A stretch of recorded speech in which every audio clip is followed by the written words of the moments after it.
আসসালামু আলাইকুম ওরহমতুল্লাহি আবরকাতু। জুম্মা মোবারক সকল দেশবাসী, ফেসবুক ভাই বন্ধুদের সবাইকে জানাচ্ছি জুম্মা মোবারক।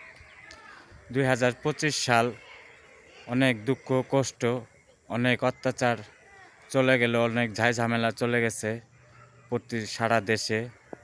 দোয়া করতেছি 2026 সাল নতুন বছর আল্লাহ যাতে সুস্থভাবে সবাইকে রাখে এবং দেশের মানুষকে শান্তিভাবে থাকার জন্য আল্লাহ তৌফিক দান করে এবং সারা দেশের ভিতর যে অশান্তি সৃষ্টি হয়েছে সেগুলো সব বালা মুসিবত দূর করে যাতে আল্লাহ সামনে আমাদের দিনগুলো ভালোভাবে চলার তৌফিক দান করে। আল্লাহর কাছে সবাই বলি আলহামদুলিল্লাহ এবং সবার জন্য সুস্থতা কামনা করি।